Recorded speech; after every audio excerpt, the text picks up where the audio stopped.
This is Polyamory Weekly, episode 578 for August 18th, 2019. Coming up on today's show, how do I avoid feeling like a homewrecker? That's coming up on today's show.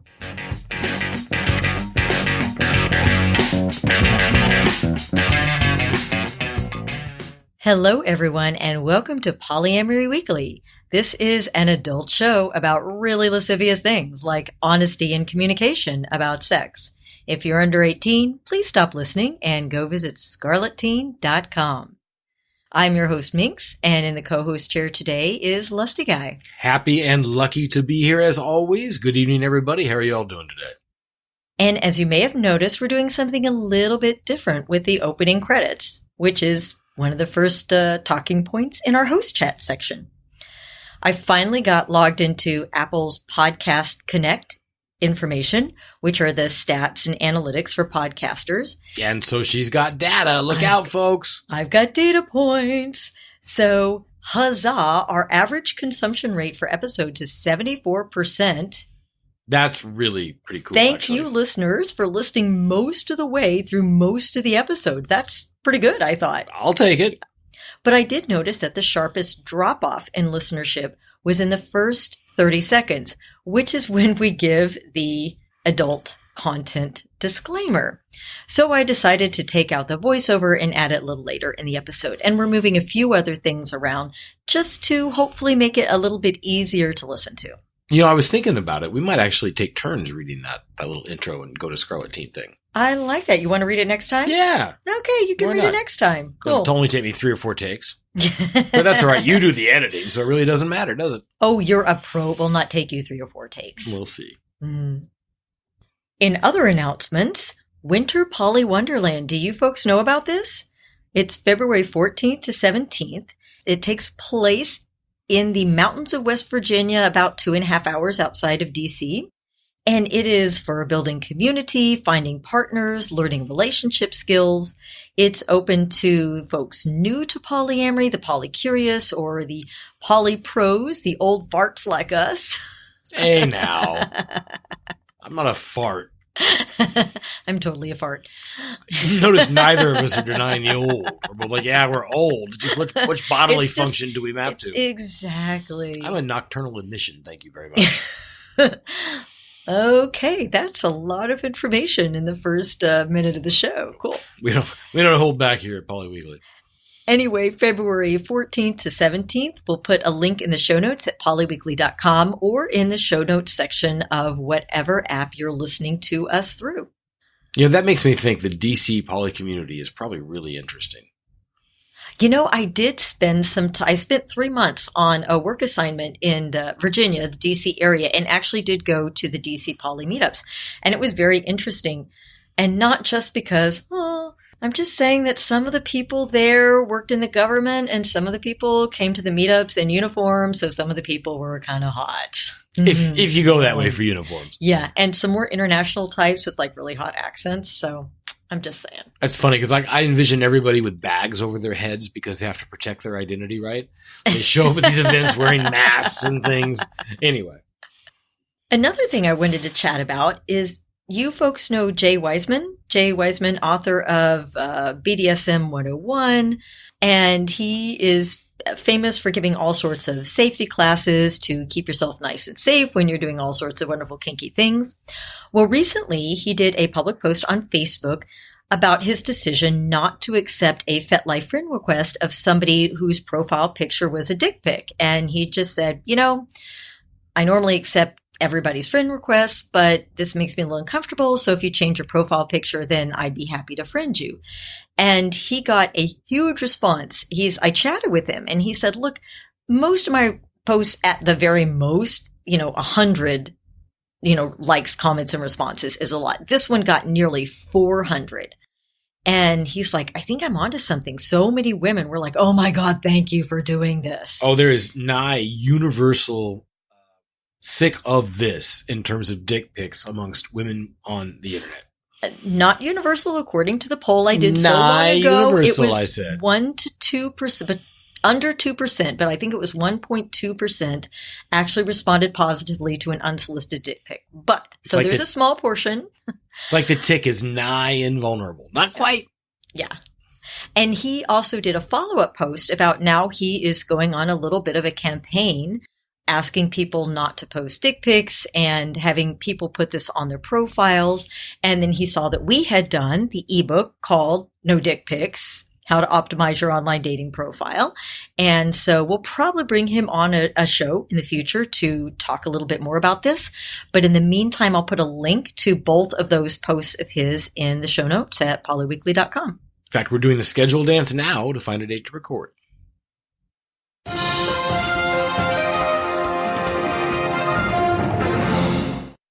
And our Polly in the news this week, do you remember Gaby Dunn? Oh, who could forget Gaby Dunn? Do you remember the video she did? It was a BuzzFeed video around 2014 called Ask a Polyamorous Person. I don't remember. And it was really fun. Everybody was passing it around.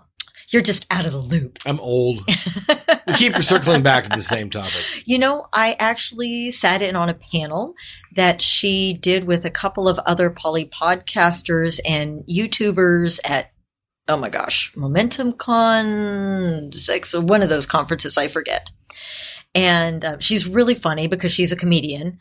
I am a podcaster, but not funny because not a comedian. But it was a really good video with people, and she was humorously answering questions like, oh, so it's always an orgy, right?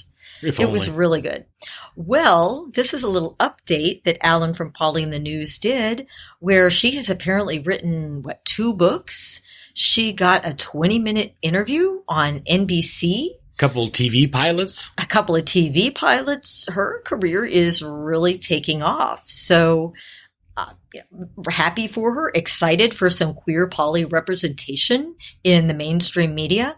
I'll provide a link to that in the show notes so you can find out more. Hats off. Well done, Gaby. If you have a news article you'd like us to cover, or questions, comments, or feedback on anything we say, please call 802-505-POLY, or you can email polyweekly@gmail.com, and if you like, attach an MP3 file with your questions.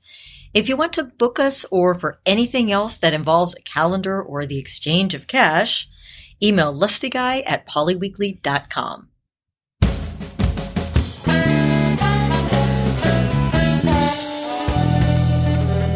Our topic today is one that is near and dear to my heart.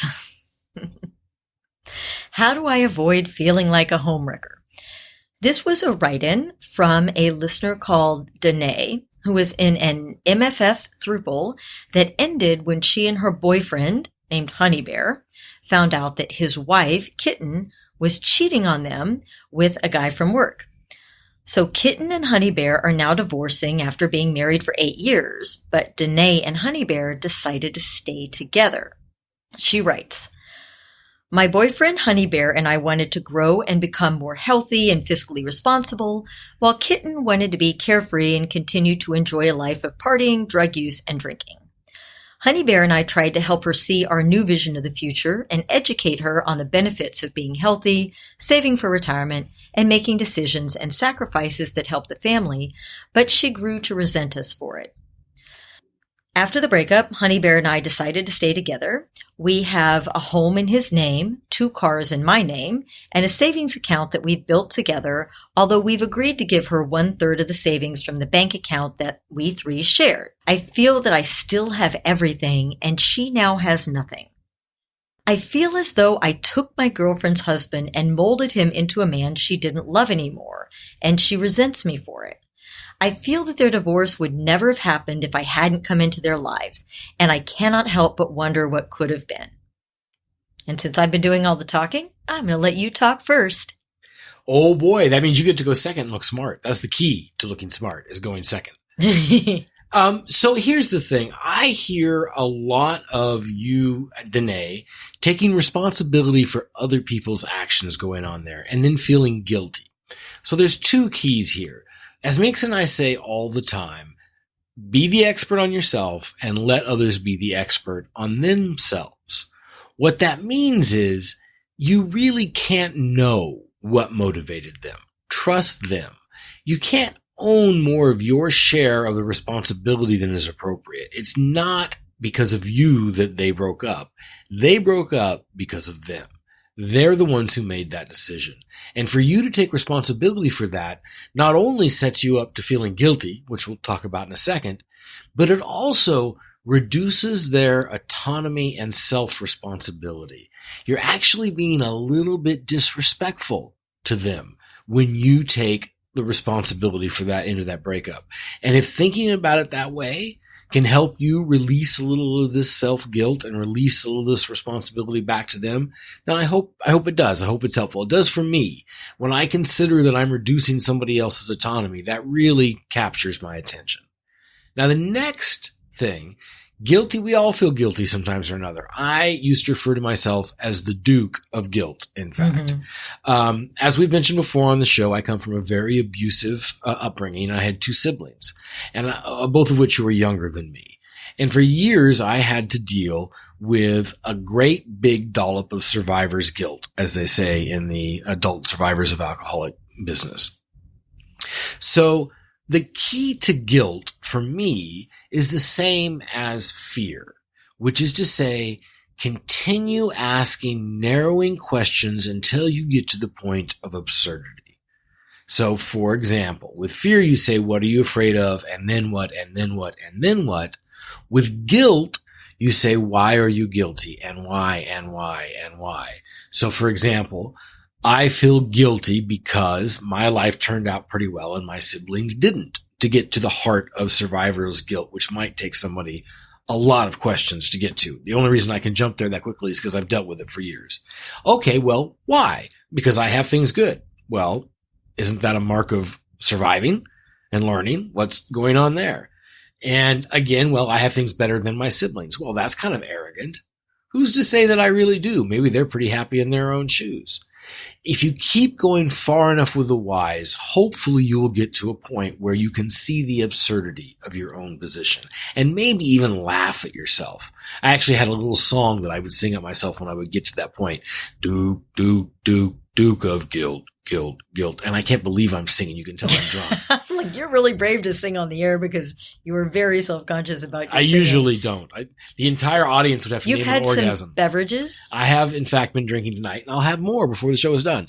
But the point being, continue facing into your guilt and asking yourself the source of it until you can come to a point where you recognize the ridiculousness of it. And when you can actually laugh at yourself, when you can have a little bit of a giggle, then you can start to get over it. In my experience, that's been the thing that helped me. One other thing that I want to mention, and it's going to dip back into that whole autonomy topic. When you say that you feel that you took your girlfriend's husband and molded him into a man she did not love anymore and she resents me for it. Let me say I just see a little bit of an alarm there. You feel as you feel, and you're the expert on you. But when we feel that we have molded our partners into something new, or that we can mold our partners into something new, down that path generally does not lead to good places. So I'm just going to give you that to think about and consider a little bit. Could be just a little thing of phrasing, could be a feeling that you just have. But if you're molding your partners, I have a little danger signal. So big takeaways here. Turn into your guilt. Ask yourself why over and over again. Respect their autonomy. They made their own decisions. It's not you that made their decisions.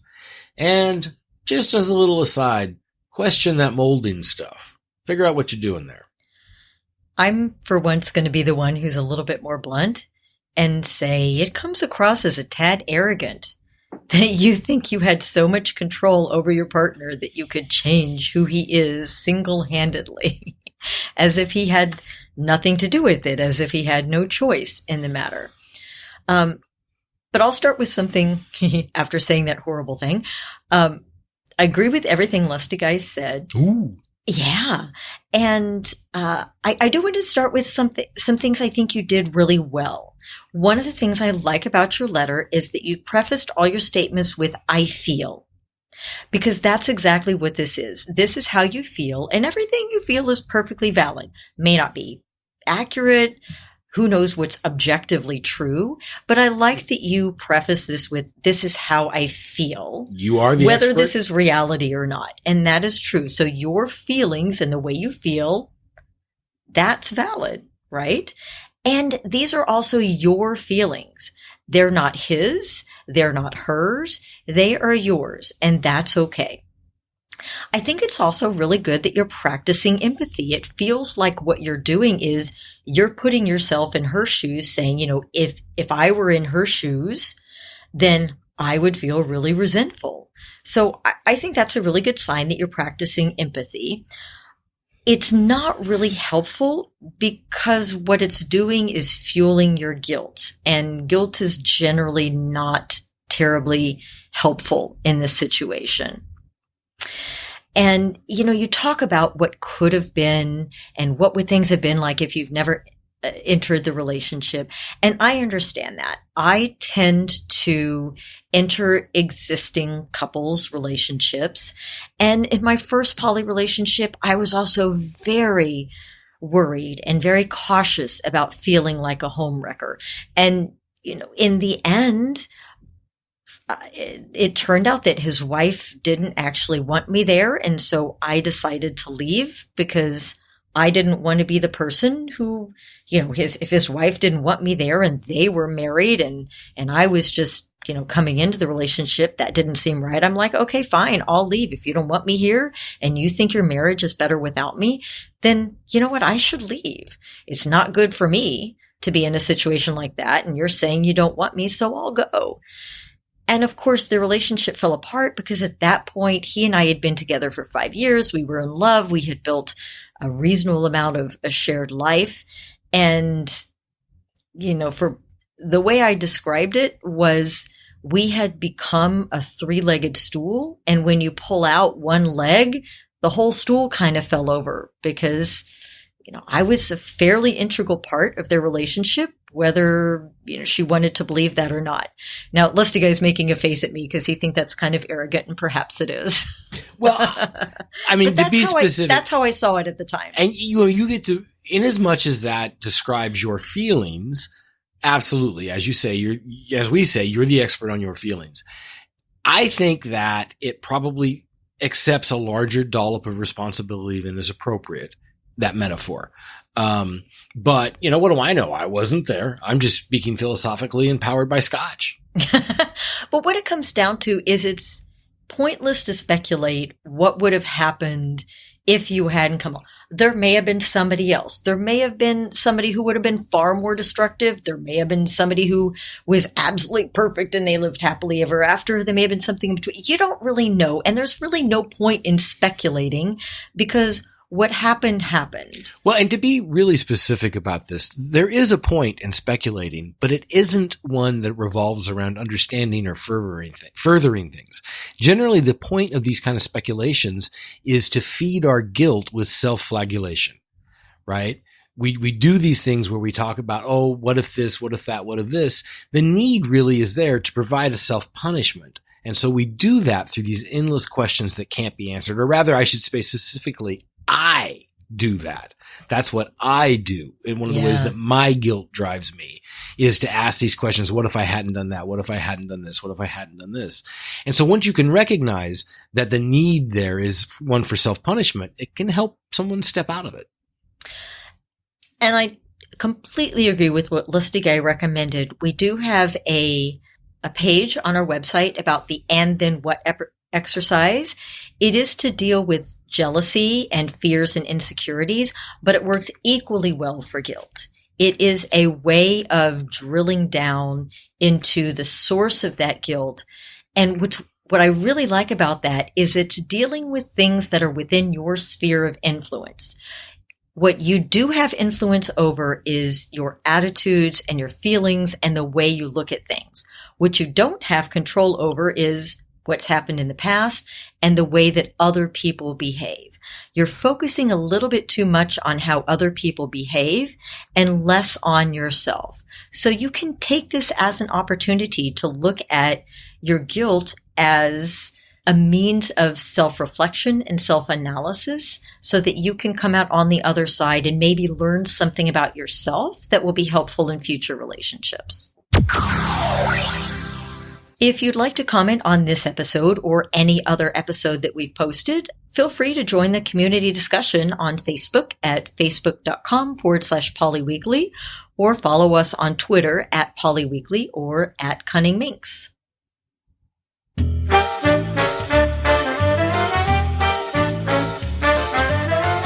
It's time for your Happy Poly Moment of the Week, brought to you by friendly polyamorists everywhere. Alrighty, and our Happy Poly Moment today comes from a listener named Kane. Kane writes, I'm a 30-year-old guy, and I've been with my long-term boyfriend since I was 19. We started dating before I actually came out, so I've never actually really experienced casual flirting or dating, or even breaking up. We opened our relationship to hookups 3 years into our relationship, and it's been fun and made us stronger. Yet I've always known that I'd be open to polyamory. However, my long-term partner has always been more on the monogamous side regarding dating. After turning 30, I realized how short life can be, and I knew there are things in dating I've yet to experience. I love the idea of meeting and get to know people on a deeper and more intimate level. I love my long-term boyfriend, but I also knew I had to do this for myself. He eventually agreed to trying poly, and after many heartfelt and honest conversations, he's continued to open up more and more each day, which makes me feel super happy and supported. Your podcast has helped tremendously with that. He specifically references your loving and caring vibes, making poly feel less scary. Must not have been listening to the episodes I'm on. That's all I gotta say. Since we've started poly, I've gone on a few dates and even started seeing a new guy for over a month. This morning, we agreed to call each other boyfriend. So now I've gone from only ever having one boyfriend to having two at the same time. Woohoo! I feel warm and fuzzy and really loved. My boys are the sweetest humans I've ever met, and both have beautiful singing voices. And they like me for me. I'm very lucky. Also, a side benefit of poly is that I actually have things to talk about with friends when conversations land on relationships. I've always had trouble with this because there's not much to update after being in a loving relationship for 10 years. I'm also happy to talk about my experiences with poly and share your podcasts with them because your advice is not just about being poly, but at its core about being a good person for others and yourself. I've been in a really happy place since starting poly. Literally so many warm and fuzzy moments. Just last night, my long-term boyfriend asked for my new boyfriend's number so they can have their metamor meetup. Yay! He said the episode with the advice to treat your metamor how you want to be treated was helpful and gave him the push. Okay, can I just insert that is fantastic and makes me so happy. Yes, that is very cool. Thanks again, Minx and Lusty Guy. I look forward to more. If you have time, I wanted to ask, what do you each personally get for poly moments you've experienced recently? Well, in terms of happy, I feel like I have them all the time, and they're kind of mundane. But I mean, for example, this weekend, Lusty Guy and I took time I'm in the market for an e-bike. And so we spent an afternoon, and I know it's really weird, but I just really love taxes. I was working on the podcast, and we were just sitting there working on our projects together. And I really love that. I love these mundane moments of domestic bliss and productivity. It's just made me really happy. You know, when we were talking about moving in together before we had, and I was discussing the opportunity to have those moments that you get when you're sharing a living space, I described them as bathroom moments. Mm-hmm. The time when you're, standing at the bathroom sink brushing your teeth, and your lover walks behind you and snaps your ass with a towel or something, right? Whatever it is that works for everybody involved. Those moments that only happen because you share the same space, and are completely unplanned and random are bathroom moments. They're wonderful. They really are. I think as memory serves, in just the last month or two, I surprised Minx with a happy poly moment on air, and I've forgotten it now. So if anybody out there remembers what it was, feel free to write in, and then you'll have my last happy poly moment. But I will say, to answer your first question, what do I get personally out of being poly? The top thing I get, and I say this all the time, is that I get to be true to myself. I'm not monogamous. That doesn't work for me. If I am acting in greatest accordance with my inner state, I am acting in a non-monogamous way. And so the number one thing that I get out of non-monogamy is integrity. And I would say the number one thing that I get out of polyamory is a family of choice. I get a family. My biological family I'm not close to. We don't really communicate very much. I've tried a lot and just finally accepted that that's just not how they are, and it doesn't do any good to force it. So I've put together this family of choice of people that love me and care about me and accept me for who I am, and I do the same for them. And I always wanted a close family, people that I can count on, that will visit you in the hospital, pick you up at the airport, take care of you when you're tired and sick. And I know it doesn't sound like very much, but having an actual family that loves me and that I care about, that makes me incredibly happy because I've never had that in my life. And for the record, it's only because you've never had it that you would say it doesn't sound like much.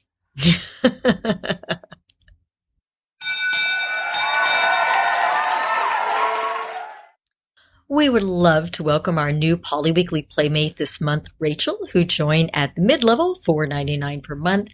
Thank you so much. Those donations really help us out, and the subscriptions help us to know basically that what we're doing is the right thing.